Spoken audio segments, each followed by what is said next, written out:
En un ratito te voy a estar hablando de un lugar que estuve visitando y me encantó, San Pedro de Colalao, en la provincia de Tucumán. Allí me alojé en la posada Intihuatana. Ahí está Elba, que te atiende divinamente. Un lugar súper, súper acogedor. Todo casero para desayunar, no, increíble, increíble. Y además tiene una casa de té.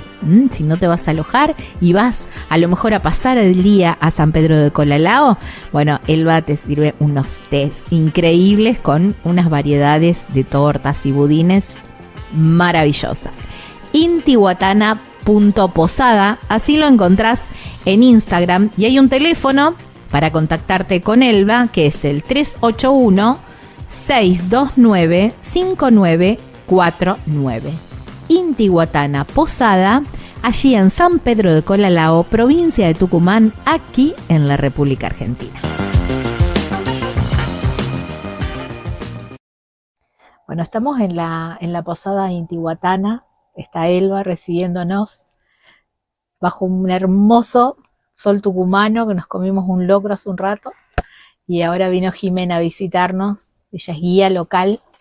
Y bueno, aprovechar para conocer un poquitito más de la historia y del origen de este lugar. Y por supuesto, después vamos a ir hablando de los recorridos y todo lo que podemos hacer en este lugar tan bonito. Tan bonito que yo estoy en invierno y no quiero pensar, es bonito en invierno, en verano con los ríos llenos de agua y toda la vegetación súper verde, no, tiene que ser soñado. Voy a volver, Elba, voy a volver en el verano. Qué bueno, te vamos a Hola estar Jimena. esperando. ¿Cómo estás? Gracias por venir y gracias por tu tiempo. No, muchas gracias a ustedes por la invitación. Recién fuera de la grabación hablábamos un poco del origen de San Pedro de Colalao.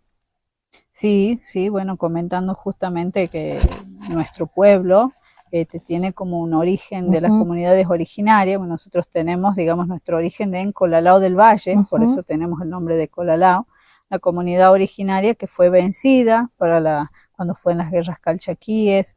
De ahí ellos son desterrados, son vencidos y desterrados y traídos a esta zona. Ahí son traídos en lo que se llama una encomienda, que era un español haciéndose cargo de alguna manera de la comunidad originaria. Y el español los evangelizaba y la comunidad originaria tenía que devolver todo lo que le brindaba el español en trabajo. El trabajo no era remunerado, ellos tenían que trabajar manteniendo los animales, dando la comida, abriendo los caminos, abriendo acequias, sembrando, o sea, todo ese trabajo que puede hacer, digamos, ahora un peón de campo, que se le llama, lo hacía la comunidad originaria en devolución de la comida y techo que le daba el español. Podríamos decir que era casi como un sistema feudal. Exactamente, sí, era eso. Ellos tenían que devolver, porque era eso. Sí, devolver entre comillas, ¿no? Exactamente. Porque era trabajar a cambio de casa y comida. Exactamente, y muchas veces no recibían ni la casa ni la comida. O sea, la misma comida le era negada, recibían castigo, los niños también trabajaban. Peor que un esclavo. Eran, digamos, lo que nosotros estábamos comentando hace rato, para ellos no eran considerados personas, eran mucho menos que una persona, porque ellos consideraban que los pueblos originarios no tenían alma, entonces no sentían. Entonces valía hacerles cualquier cosa, tratarlos peor que un animal, que ellos estaban para eso. Entonces eso era el pensamiento de ellos, y un pensamiento tan arraigado que ellos no sentían dolor al verlos con ese dolor, al quitarles sus tierras, a hacer que niños se olviden de su religión, de sus deidades, porque yo pienso que eso también habrá sido como muy terrible. O sea, quitarles las creencias de ellos, ¿no? Lo que ellos creían sagrado, tenían que ver ellos que estaba todo abolido por el español. Y estaba prohibido. Sí, y a ver, una prohibición a la fuerza, así que me imagino que también debe haber habido alguna resistencia desde el otro lado también, ¿no? Sí, bueno, por eso justamente es lo que son desterrados. El pueblo de Colalao son desterrados y vienen a este lugar. Este lugar recibe el nombre en ese momento de Curato de Choromoro, que bueno, justo te estaba comentando, choromoro es una palabra quichua que significa caracol de tierra, choro por el chorito, que nosotros les decimos el caracol, y moro por el color marrón que tiene. Acá algunos dicen que había parcialidades choromoro o comunidades, y otros dicen que no, que surge directamente el poblado con la comunidad originaria de Colalao, los Colalao que vienen, Colalao y Tolombó, que son desterrados acá. Acá ellos comienzan a trabajar junto al español. El último encomendero que queda es alrededor del 1700 más o menos, que era de apellido Iriarte. Él tenía la encomienda y estaba ya enfermo y comenzó a pensar él qué sería de esa encomienda. La encomienda se heredaba de padres a hijos. Entonces la encomienda le iba a ser heredada a su hija, Ana Campuzano, pero Ana tenía otros planes. Ella estaba con la idea de irse a Santiago del Estero. Entonces en esa historia surge justamente el gobernador de Salta, que nosotros estamos al límite con Salta, con las zonas, algunas localidades de Salta estamos muy cercanos, y este gobernador quiere hacer un gran trabajo de apertura de camino, para lo cual solicita a toda la mano de obra hombre de las comunidades originarias para que sean llevadas a la capital para que hagan ese trabajo. Como ellos iban a otra localidad, en ese lugar ellos reciben un pago por ese trabajo, por el gobierno de Salta. Entonces la comunidad originaria al volver, vuelve con dinero y Ana le ofrece que ella le vendía las tierras. Que ella, si ellos estaban de acuerdo y querían, ella le vendía la tierra con ese dinero que ellos habían obtenido, y entonces ella podía irse a Santiago del Estero y ellos quedaban así. Lo hicieron en libertad. Así. Exactamente. Compraron su libertad. Exactamente. Lo hicieron así, quedó asentado la venta en la ciudad, había papeles de por medio de la venta de esas tierras, y Ana se va. Y el lugar queda, en ese momento se llamaba La Pusana, después pasó a ser Estancia Colalao, y pasó el tiempo y la comunidad originaria siguió haciendo su vida cotidiana de alguna manera.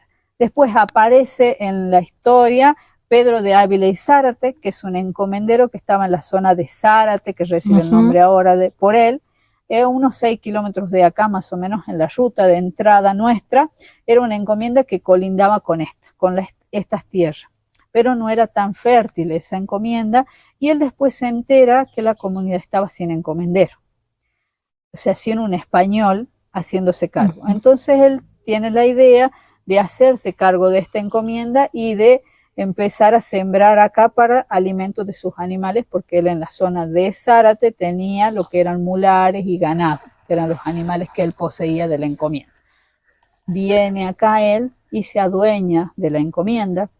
Las comunidades originarias entran en litigio con él, porque nosotros somos los dueños, y él no les reconocía ese nombramiento que ellos tenían por las tierras, y la queja llega a la corona. La corona hace oído de la queja. ¿Por qué? Porque no estaba permitido que un encomendero tenga 2 encomiendas. Entonces a él directamente no podía tener otra encomienda, y además porque ya estaban los papeles de la compra que hizo la comunidad originaria, y la corona los recibió como válido. Entonces Pedro de Ávila y Zárate se fue. Y nosotros contamos esta historia siempre un poco para refutar que se dice que nosotros San Pedro lleva el nombre por Pedro de Ávila y Zárate. Y nosotros no validamos esa historia, porque nosotros decimos ninguna comunidad le va a poner el nombre de una persona que directamente lo corrió. O sea, le dijo que este lugar no era de él porque él se quería adueñar. Entonces ahí nosotros sabemos de un terremoto que hubo en 1826 en toda esta zona de Trancas, y cuando surgió acá, pasó acá, cae la iglesia, antigua iglesia que había, y queda en pie el santo principal de esa iglesia. Cuando se la vuelve a hacer a la iglesia, en 1834, más o menos la fecha que se tiene de que se levanta de nuevo esa iglesia, ya se la hacen advocación al santo San Pedro, que era el santo que había quedado en pie. Entonces, a partir de ahí ya se empieza a conocer como curato de San Pedro del Valle de Choromoro. Y así empieza el nombre de San Pedro. por nuestro santo patrono. Entonces nosotros tenemos nuestro nombre, San Pedro, por nuestro santo patrono, y Colalao por las comunidades originarias, Colalao que son las de Colalao del Valle, Claro. pues nosotros estamos muy hermanados.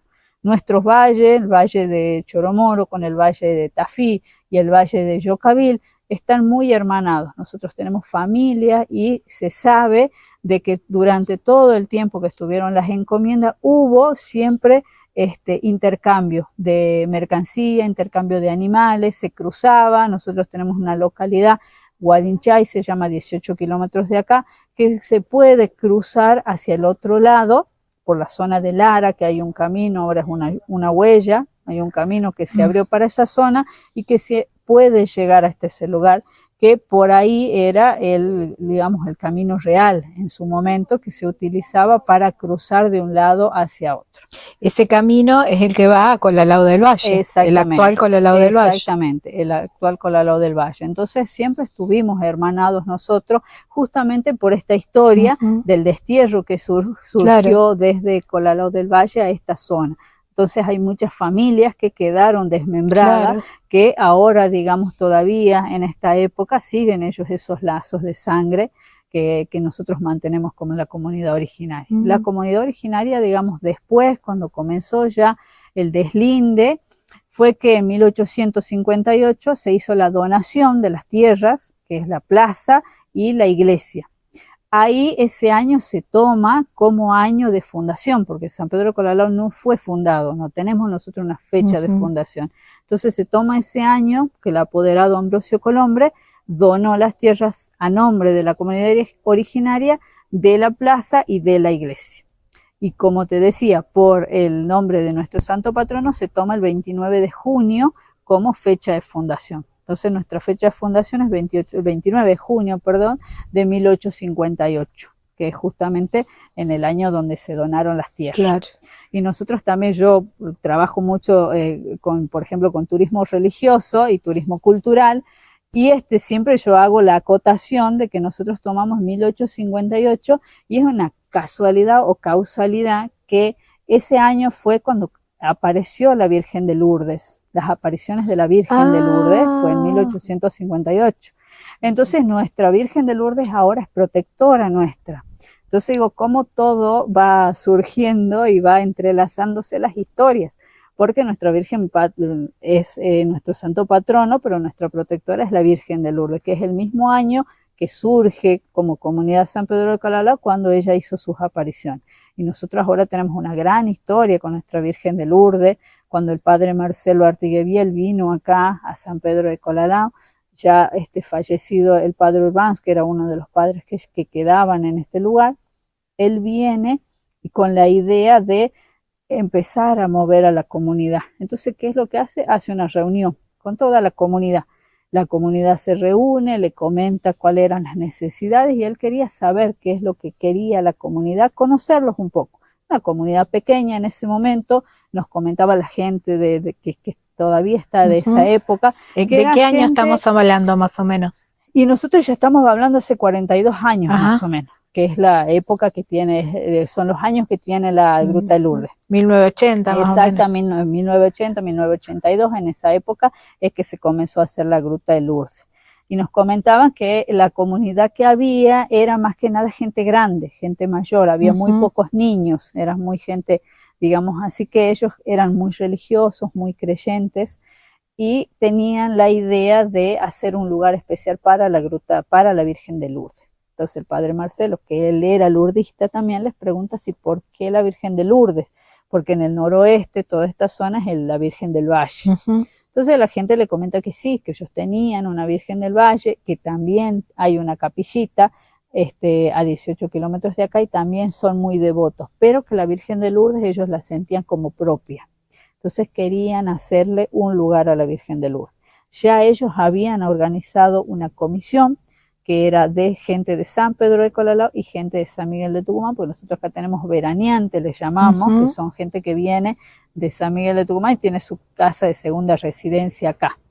Entonces ellos vienen para acá y digamos, conviven con la comunidad de San Pedro de Colalao, entonces ahí es que ellos empiezan a participar también de esa idea de hacer una gruta de Lourdes.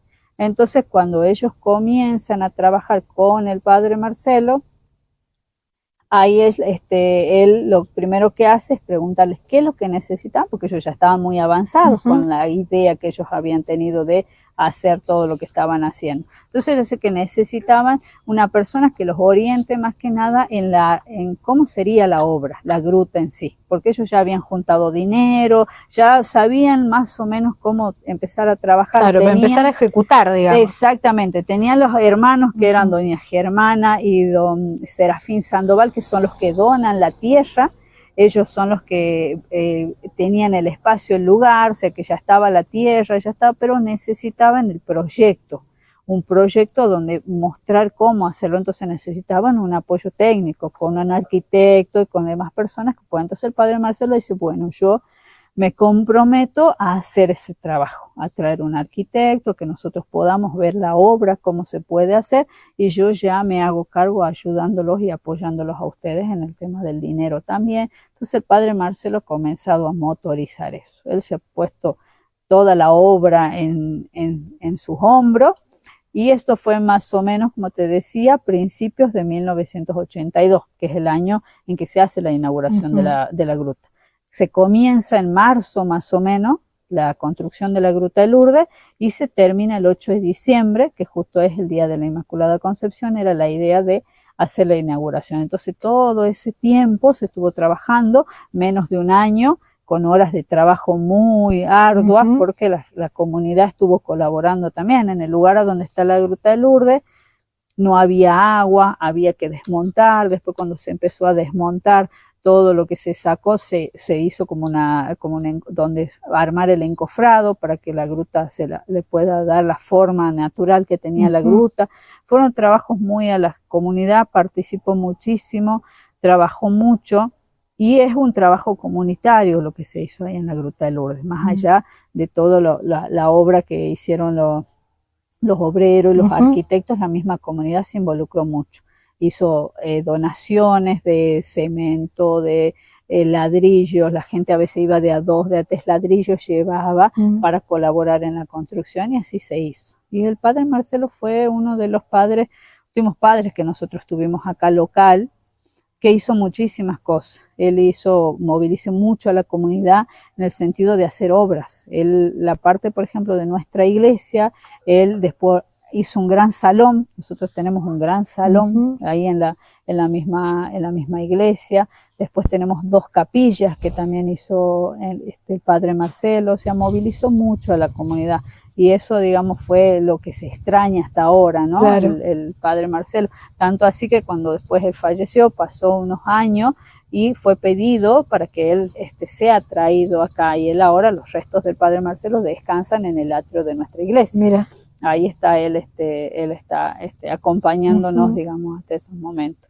Y nos movilizaba a nosotros. Yo en ese momento con el padre Marcelo estaba en la catequesis, después salí de la catequesis, empezamos a ser catequistas, formamos grupos de oraciones, a los mismos jóvenes nos daba, digamos, mucho espacio, él y nos respetaba mucho, cosa que por ahí a veces nosotros nos sentíamos eso del adulto, pero él nos respetaba mucho. Sí, él era muy estricto. Él era el de los padres antiguos que, por ejemplo, para el bautismo el padrino o la madrina tenía que ser soltero o casado, bien casado, no podía ser, y no bautizaba a los bebés de muy ortodoxo, solteras, exactamente, o de que no estaban casados también, o por ejemplo en la misma iglesia a veces no...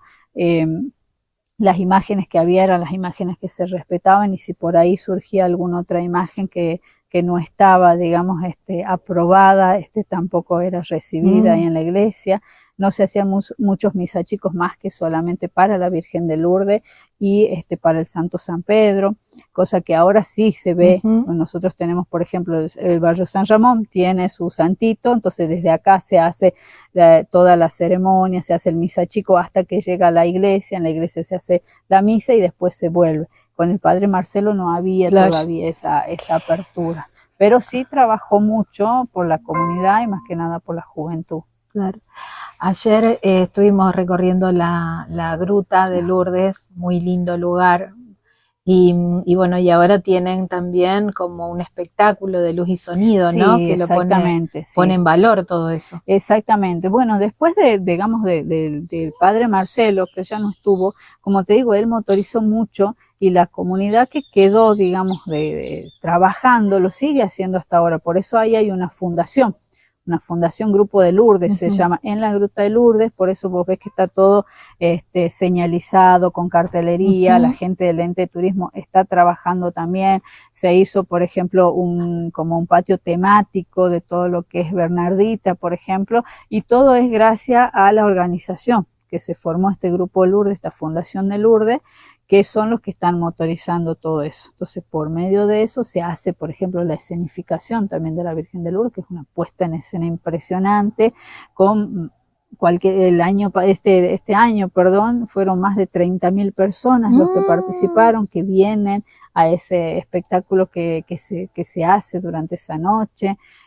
Además, nosotros, San Pedro tiene la característica de que nosotros empieza febrero y está totalmente dedicado a la Virgen de Lourdes. Ya no se hace ninguna otra actividad que no tenga que ver con la festividad de la Virgen de Lourdes, que se comienza con la bajada de la Virgen, se baja la Virgen de la iglesia y se empieza la Virgen peregrina, y ahí comienza todo. Pero es todo referido a la Virgen de Lourdes, ya sean, por ejemplo, se hacen cantos marianos, se hacen fogones, se hacen encuentros, se hacen todo con respecto a la Virgen de Lourdes. No se hace otro espectáculo más, hasta pasada la Virgen de Lourdes, que ya por ahí creo que viene después algún festival que podamos llegar a tener nosotros, o alguna otra actividad que haga algún privado, pero siempre se ha tenido esa premisa y la misma comunidad lo entiende y ya lo ha aceptado de esa forma. Es parte de la costumbre del pueblo, exactamente, ¿no? Sí, la misma gente ya sabe que vienen los peregrinos, se acompaña. Hay un grupo, por ejemplo, de servidores que son niños, que digamos ha surgido como Bernardita, que Bernardita era una niña de 14 años que empezó, digamos, a verla a la Virgen. Entonces los servidores se creó un poco con la imagen de Bernardita. Entonces los niños, por ejemplo, son los que ayudan en la festividad, colaboran con agua, con el peregrino que no conoce, que necesita ir al baño, que necesita una silla, las personas mayores. O sea, se pone todo a disposición de todos, digamos, y no se deja nada así al azar. La gente, digamos, está muy bien organizada, participa mucho, la comunidad de San Pedro participa mucho también, que por ahí no se da en actividades y cosas que se puedan llegar a realizar con la fiesta de la Virgen de Lourdes. Mucha gente participa. Los actores que hacen la obra y la representación de los milagros de Lourdes también son actores que son locales, son niños y son gente mayor que también participan y durante muchísimo tiempo han estado haciendo la escenificación. Y la escenificación surgió con el padre Marcelo, surgió en una puesta en escena con los chiquitos de catequesis, haciendo una pequeña representación, y después eso fue creciendo. Se fue perfeccionando. Exactamente, se fue sumando mucha más gente, hasta que lo que es ahora la puesta en escena es impresionante. Cada año se van haciendo muchas más cosas, va siendo mucho más emotivo, porque eso es, digamos, el sentido de las representaciones, la emotividad y lo que nos mueve, ¿no? La fe que nos mueve. Es muy lindo, muy conmovedor participar, ver cómo la gente participa, cómo se siente. A mí que yo trabajo con turismo religioso, escuchar que la gente cuente sus experiencias, que cuente lo que le pasa, lo que le mueve. Inclusive por ahí hasta cosas me pasó en la Semana Santa del año pasado, una señora que venía muy afligida, que en el grupo eran 7 personas más o menos, y ella como que un poco participaba, estaba, hasta que llegamos a la Gruta de Lourdes. Entonces ella como que se apartó un poco del grupo, y estábamos nosotros ahí haciendo la bienvenida, contándole yo un poco de la Virgen de Lourdes, y ella recibe una llamada telefónica, entonces pide disculpas y se retira. Y al rato vuelve, ya con el semblante totalmente cambiado, como muy contenta ella, y nos cuenta la experiencia que justo dice que ella, y porque yo venía contándoles en el camino esto, que es un lugar muy místico, que la Gruta de Lourdes es un lugar sagrado donde van a sentir ellos la magia, es un lugar muy de paz, muy tranquilo, que uno inmediatamente se siente atrapado. Entonces ella venía con eso y recibió este llamado. Entonces ella dice, mira, dice, lo que me acaba de pasar, dice, hace 7 años que yo esperaba la resolución de un juicio y me acaban de avisar que ha salido a mi favor. Mirá. Cuando estaba todo, dice, ya yo lo daba por perdido, dice, mirá, dice la noticia que acabo de recibir. Entonces, es, digamos, como muy conmovedor. O sea, me pasó también con gente que llevé al Pozo de San Francisco Solano. O sea, en el manantial también, mucha gente que me dice, mira, yo la primera vez que vine en silla de ruedas y ahora estoy volviendo acá con este grupo, dice, vengo a agradecer porque mira, estoy pudiendo hablar, estoy pudiendo caminar, y es una persona que si usted la ve jamás va a creer lo que le ha pasado a él, que ha tenido 2 ACV, ha tenido un preinfarto y ha estado muy mal ese hombre, y dice, sin embargo a mí me trajeron para acá en silla de ruedas, yo casi sin poder moverme, y mi señora que me trajo por una amiga, ella tenía mucha fe en que yo me iba a mejorar, entonces me hizo lavarme los pies, me puso agua en la cabeza, mojarme la nuca, y a partir de ahí sí yo he tenido un cambio totalmente, dice, con respecto a mi vida, dice, y ahora, y hoy creo, dice, y hoy estoy aquí. Y son cosas que a uno los conmueve. Claro, ¿qué te porque, parece? y a mí me encanta, digamos, participar de eso, ¿no? Por eso será que me gusta tanto la actividad turística, ¿no? Me gusta escuchar esas historias que te cuenta la gente y te mueve, te moviliza. ¿Qué te parece? Estaba pensando que qué lugar, con qué energía increíble, ¿no? Tiene esta zona, no sé si será por los cerros, por los minerales que trae, por el agua que está tan presente con tantos ríos y arroyos, sí, ¿no? Sí, nosotros pero siempre y tenemos esa primaria, digamos, esa sensación de que estamos protegidos, porque yo siempre veo en algunos otros lugares, ¿no? Las cosas que están pasando, ¿no? Con respecto a la naturaleza, más que nada, y nosotros somos privilegiados, porque estamos, digamos, a veces, por ejemplo, podemos estar en sequía, podemos tener falta de agua y después en un momento llueve, cambia, o sea, es como que gracias a Dios estamos protegidos, no nos llega a nosotros todas las cosas que por ahí estamos viendo en otros lugares.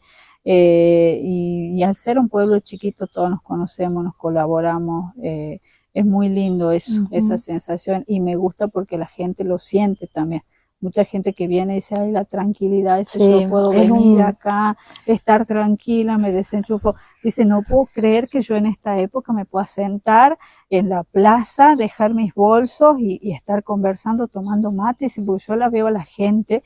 Y si yo vengo, porque unas personas que venían de otro lugar, yo vengo, dice, con la idea de tener mis cosas, de ni siquiera poder apartarme de nada. Y si las veo a la gente aquí, dice que yo me contagio de eso y no me doy cuenta en el momento que estoy súper relajada, tranquila, dice que no me quiero ir, dice al estrés de volver a mi casa.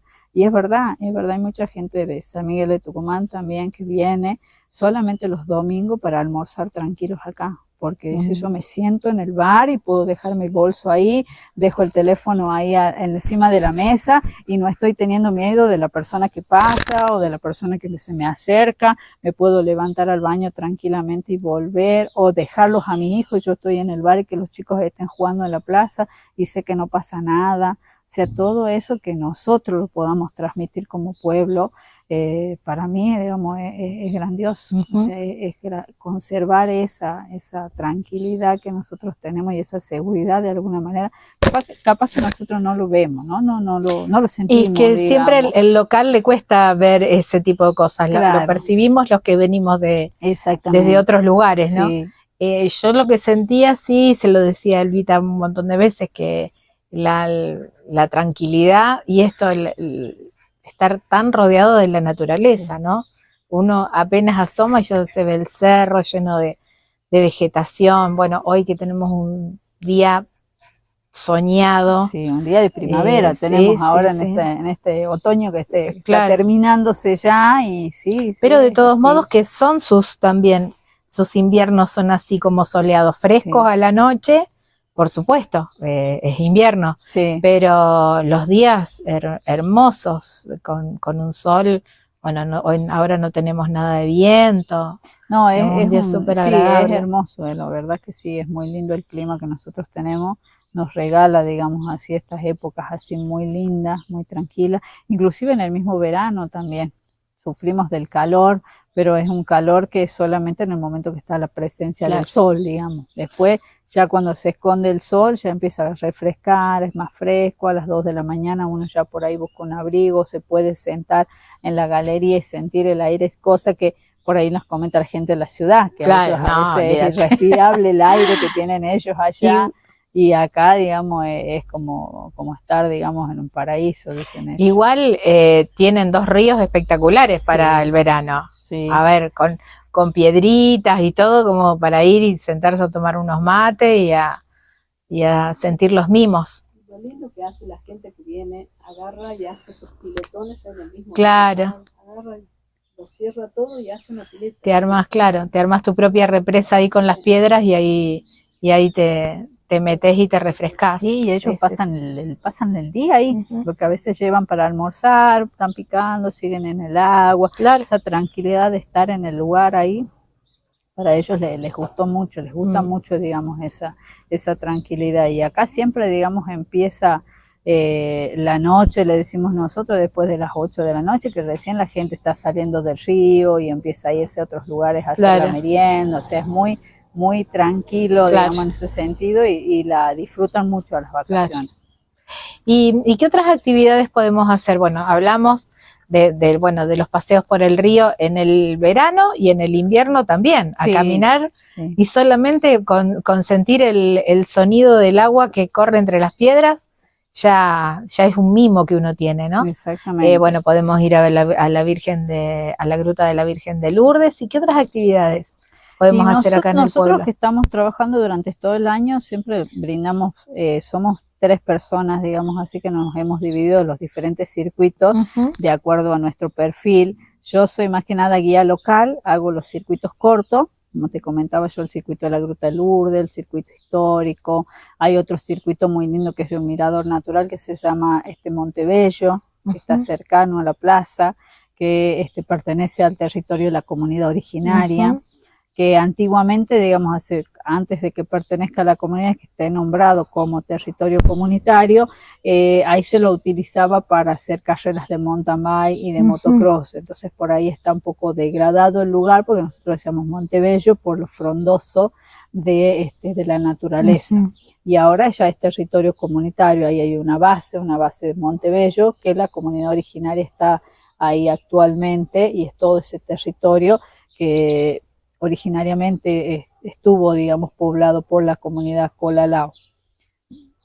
Ahí se encontraron vestigios, se encontraron en la pandemia restos óseos, inclusive, Mira. que fueron estudiados en la misma comunidad. La comunidad hizo el pedido de estudiar esos restos junto a los arqueólogos. Entonces, con los arqueólogos lo que hicieron fue traer todo su equipo de trabajo para esta zona para poder estudiar esos restos. Entonces estudiaron junto a la comunidad ellos dijeron que ellos todo el tiempo querían participar, querían estar, querían ver, porque siempre pasaba que los restos encontrados se los llevan a San Miguel de Tucumán, a Buenos Aires, a los lugares donde se hacen los estudios, y después ya no vuelven al lugar. Ellos hicieron hincapié en eso y fue respetado, digamos así, porque ellos participaron y colaboraron y ayudaron en toda la investigación. Se encontró también como restos por ejemplo, como de un ajuar, decían ellos, porque eran como restos de pequeñas telas, de tejido. Después se encontraron unas piedritas, que son esas turmalinas que se llaman, unas piedritas azules muy pequeñitas, también fueron encontrados en el lugar. Se cree que eran 2 adultos los que se encontraron y un niño, más o menos la edad del niño, no se sabía el sexo, pero sí que era pequeño, de unos 8 años más o menos, alrededor de esa edad, y los otros 2 eran adultos. Entonces, cuando se hizo la restitución, se lo hizo en el 2000, al año siguiente, 2022, se hizo la restitución de los restos que se encontraron, y se hizo como una ceremonia. La comunidad originaria hizo una ceremonia y se los enterró en la base del cerrito. De arriba se hizo de nuevo el enterramiento de esos restos, entonces fueron restituidos a la comunidad. Y ellos los llamaron los guardianes, porque eran como las personas, digamos, de alguna manera los espíritus que estaban custodiando el lugar y que dan fe de que ese lugar es territorio comunitario de la comunidad originaria. Igualmente la comunidad originaria tiene la carpeta técnica del INAI de todo ese territorio que pertenece a ellos, a la comunidad. Y por ahí, bueno, yo llevo chiquitos de las escuelas, por ejemplo, y siempre les comentamos, por ejemplo, con respecto a qué significa territorio comunitario, porque es diferente al territorio nuestro. Nosotros, digamos, estamos acostumbrados, por ejemplo, a heredar de padres a hijos. El territorio comunitario no se hereda. El territorio comunitario se hace uso toda la comunidad de lo que se necesita. Tiene que ser usado solamente para cría de animales, para cosechar o sembrar alimentos propios para la supervivencia de la familia, y no se puede vender, no se puede hacer ningún usufructo de ese lugar, ni arrendar ni nada.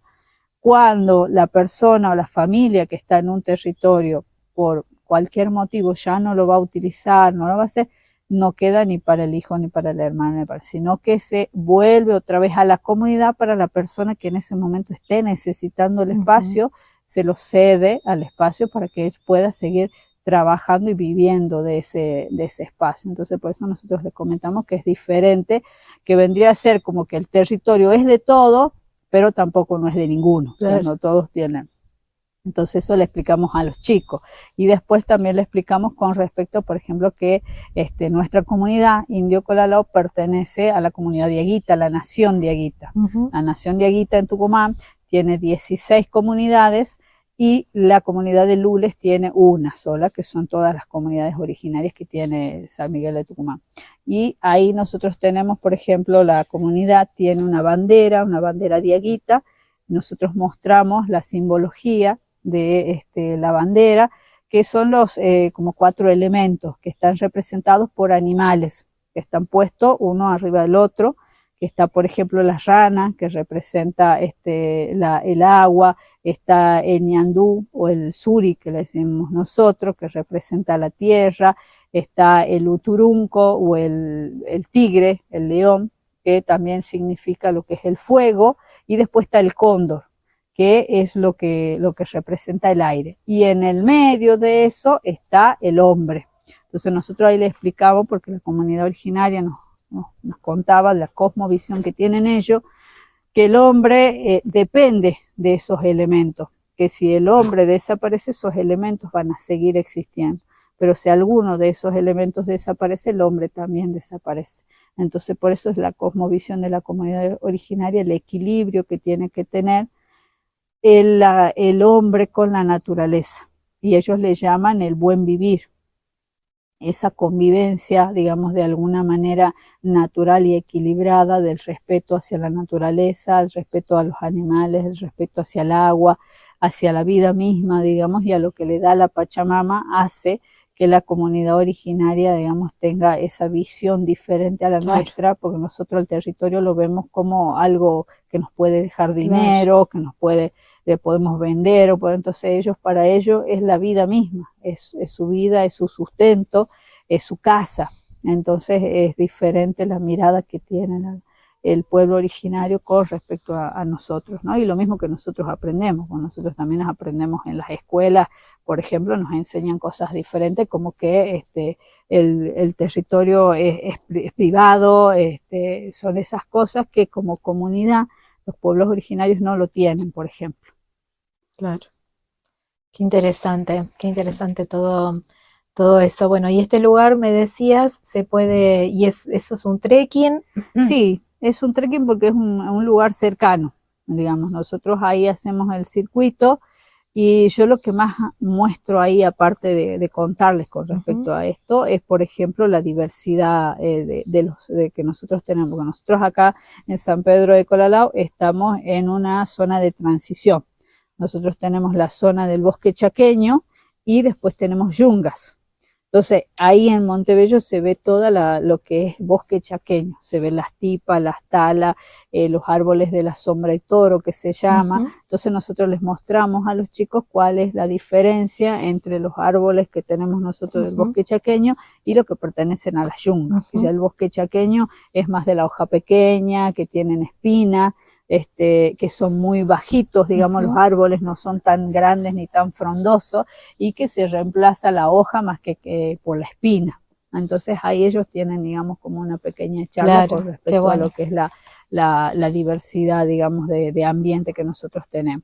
Y después tenemos un circuito que es Puente del Indio, que ya es un circuito ya para trekking más especializado, que ahí nosotros mostramos ya el cambio desde el bosque chaqueño, cuando vamos nosotros saliendo desde esta zona, y cuando ya comenzamos a ascender hacia el Puente del Indio, ya se empieza a ver todo lo que es las lianas, se empieza a ver la nuboselva, se empieza ya a ver lo que es la yunga en sí. Claro. Y también se ve no solamente la fauna, sino la flora también, bien muy cambiante. Claro, más selvática. Exactamente, sí, la humedad claro, que se tiene, se empiezan a ver los helechos, diferentes helechos que acá nosotros, por ejemplo, no vemos. Allá hay muchísima diversidad de helechos, diferentes formas, tamaños también. Y es muy lindo, digamos, vivirla de esa forma, claro, a la naturaleza. Y nosotros tenemos esos circuitos que se están dando. Después hay otros circuitos también que se llama Cascada de Gualinchay, que es una pequeña cascada. Eso también es para trekking especializado, porque hay que hacer como una pequeña escalada, hay un ascenso que hay que hacer.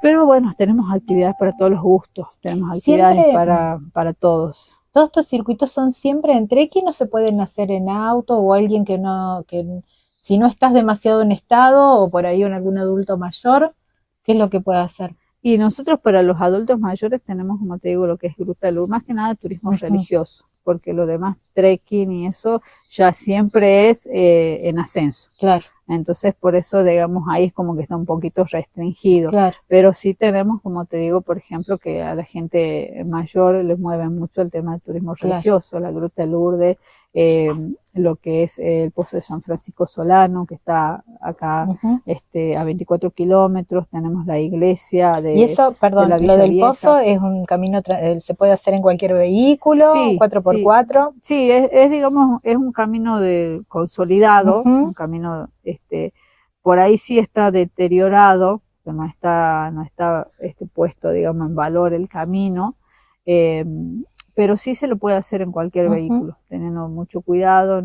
Tampoco no es muy complicado de llegar, se hace y es accesible para todo el público, es gratuito, la gente puede ir en cualquier momento del día, en cualquier momento del año se puede visitar el lugar.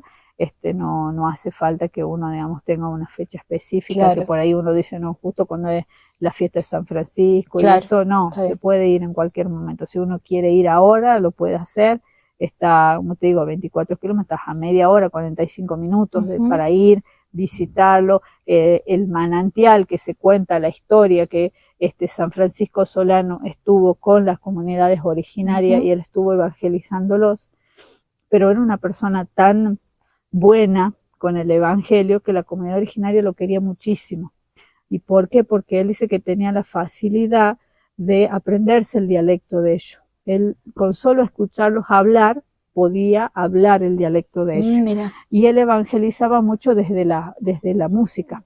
Cantaba, le gustaba cantar, tocaba un instrumento que era parecido a una guitarra, el rabel, y desde ahí él armonizaba con las comunidades originarias, igual con los animales. Era una persona muy sensible con los animales, entonces ha sido una persona muy querida por la comunidad originaria, un evangelizador muy bueno, que ellos lo han tomado como parte de su comunidad. Claro. Entonces ellos, en el momento de que estaban por abandonar el lugar, porque había una sequía muy grande en esa zona, le piden a él que los ayude y que pida por agua. Entonces él le dice que si ellos querían, que hagan el pedido en conjunto, no solamente él, sino que ellos también, que se hinquen a la par de él, que se pongan en rodillas y que empiecen a rezar. Entonces, en el momento que comenzaron a hacer ellos, creyendo justamente en la palabra de él, que así se iba a cumplir, fue que comenzó a surgir, de donde él tenía su báculo, empezó a surgir agua. Entonces él ahí con su báculo comenzó a cavar un poco más y surgió el manantial, que hasta ahora sigue surgiendo esa agua, Mira, no se detuvo nunca, y llama mucho la atención porque el lugar y el paraje donde está es un lugar totalmente seco, o sea, no hay nada mira, de agua en toda la zona, solamente surge desde ahí. Y a partir de que comenzó a surgir agua, se hizo como una pequeña laguna, que ves ahí que están patos y peces y todo, pero es como un pequeño microclima, claro. un lugar Pequeño mágico. oasis. Exactamente, un oasis en todo ese lugar de Mira. sequedad, porque vos vas donde vas durante el camino, ves los árboles secos, tapados de tierra, que no llueve nunca en esa Claro. zona, y vas y te encontrás con un lugar Mira, así. Es un qué lugar increíble. muy lindo. La iglesia tiene desde hace muchísimo tiempo, cuando surgió, hay una pequeña capillita que se da misa, la gente va a participar de la misa. Hay una campana, que siempre hay una tradición que la persona que llega siempre por primera vez tiene que tocar 3 veces la campana y hacer el pedido. Y las personas que estábamos alrededor escuchamos las campanas y nos unimos a ese pedido, digamos, de oración por esa persona y por ese pedido. Claro. Entonces es muy lindo, la verdad, es muy comunitario el lugar, es hermoso.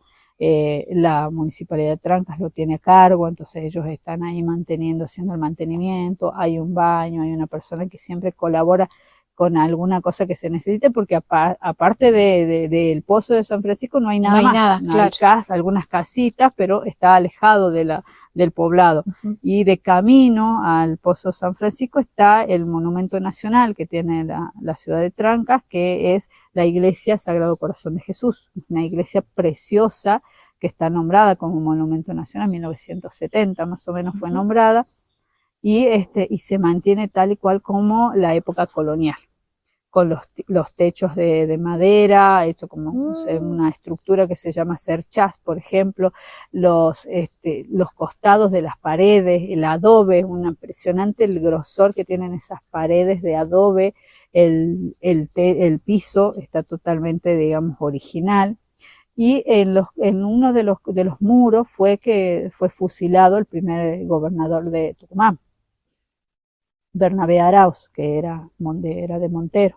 Ahí fue fusilado él y sus restos descansan adentro en la iglesia. Están los restos de San Francisco. Y ahí está, también fue bautizada Lola Mora, también en ese lugar. Y tiene mucha historia, la verdad que sí, mucha historia. Después, por ejemplo, en la zona de la Villa Vieja era la posta por donde pasaba el Ejército del Norte, por ejemplo. Claro. Que se hicieron a veces los cambios de mano entre San Martín y Belgrano, claro. También. Entonces hay mucha historia de por medio en lo que es el Trancas y San Pedro de Colalao, hay mucha historia. Es muy lindo, digamos, y por eso nosotros como fundación trabajamos siempre con actividades de turismo sustentable, ¿no? Con lo que es turismo cultural.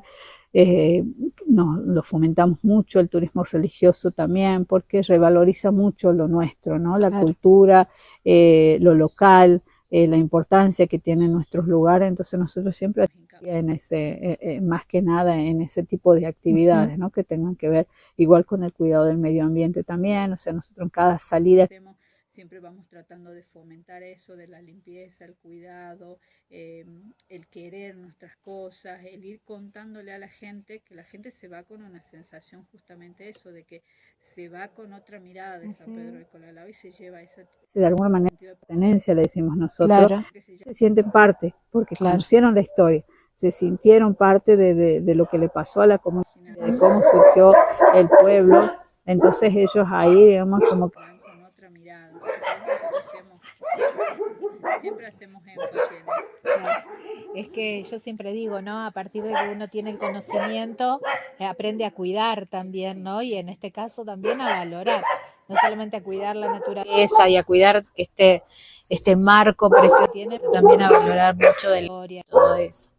Así que la verdad que felicitaciones, porque gracias por el relato, porque la verdad que un libro abierto, es hermoso escucharte cómo lo vas contextualizando, y felicitaciones por el lugar que tiene.